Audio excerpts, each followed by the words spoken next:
warahmatullahi wabarakatuh. Kembali lagi bersama saya, Rahma Siwi Utami dari SD Laboratorium UPI Cibiru. Kali ini saya akan melaksanakan tantangan Leksabedas bulan Maret, yaitu membuat dena sekolah. Nah, sekarang saya telah membuat dena lokasi dari SD Laboratorium UPI Cibiru. Apa sih fungsinya dari membuat dena lokasi ini? Fungsinya adalah kita bisa tahu lokasi atau ruangan apa saja yang ada di SD Laboratorium UPI Cibiru, sehingga ketika kita datang, kita tidak bingung lagi nih kemana kita harus pergi. Nah, tanpa berlama-lama lagi, yuk kita mulai. Baiklah, pertama-tama saya akan menjelaskan bagian paling depan dari sekolah, yaitu bagian dari lobi. Nah, di antara lobi ada ruang wakil kepala sekolah, ruang kepala sekolah, dan juga ruang bendahara. Kemudian kita akan maju lagi dan akan menemukan ruang tata usaha dan juga ruang rapat.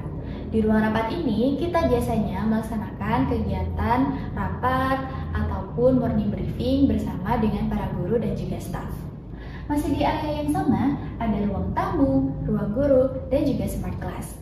Di smart class kita biasanya belajar dengan menggunakan teknologi yang canggih supaya pembelajaran juga lebih menyenangkan.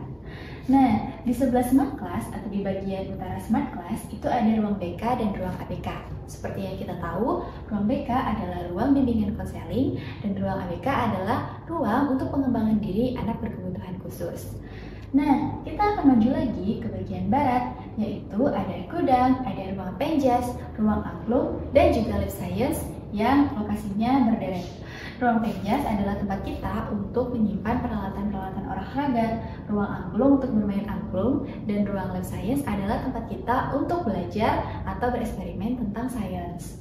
Nah, di sini juga kita melihat ada dua buah taman yang biasanya digunakan sebagai tempat berbaris atau tempat pembiasaan pagi untuk siswa kelas 5 dan juga kelas 6. Baiklah, kita akan maju lagi dari bagian barat ruang angklung penjas dan ruang lab science ini ada dua ruang TIK, ada taman kecil, ada WC, dan juga ada perpustakaan. Di perpustakaan kita biasanya meminjam buku ataupun membaca buku di tempat. Nah, di bagian utara perpustakaan ini ada gedung baru nih yang merupakan ruang kelas dengan 3 lantai. Baiklah, sekarang kita akan beralih ke bagian selatan ya teman-teman. Nah, bagian selatan perpustakaan di sini ada ruang UKS dan juga ada WC. Nah, sekarang kita akan beralih ke bagian selatan dari perpustakaan, yaitu ruang UKS dan juga lapangan.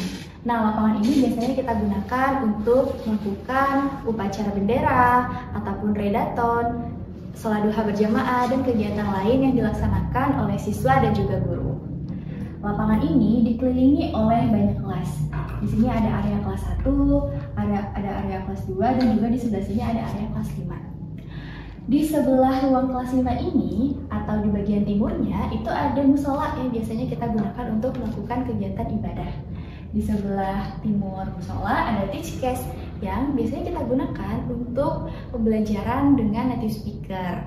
Kemudian dari bagian selatan ruang teachcase, kita akan menemukan ruang kelas, studio foto, kantin, dan gudang. Nah, masih di bagian yang sama juga ada ruang kelas dan 2 taman kecil. Bagian selatan lagi ada deretan ruang kelas teman-teman dan juga ruang kesenian, di mana kita bisa belajar tentang kesenian seperti seni musik, menyanyi, dan lain-lain. Baiklah, kita akan beralih ke bagian akhir dari dena lokasi SD Laboratorium UPI Cibiru. Di sini kita akan menemukan podcast atau ruang broadcasting. Ada juga lab bahasa, operasi, dan juga kantin. Nah, di sini para orang tua juga bisa menunggu siswa-siswa pada jam terakhir atau jam pulang. Nah, yang paling akhir nih atau bangunan paling besar di SD Laboratorium UPI Cibiru yaitu ruang aula. Di ruang aula kita biasanya melakukan kegiatan-kegiatan yang berskala besar seperti pertunjukan, showcase, PJBL, ataupun P5.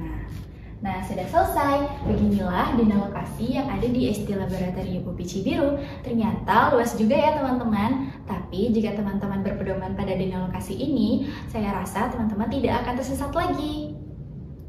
Segini saja dengan lokasi yang bisa saya jelaskan atau saya sampaikan kepada teman-teman. Semoga bisa membantu dan sampai jumpa di tantangan selanjutnya. Wassalamualaikum warahmatullahi wabarakatuh.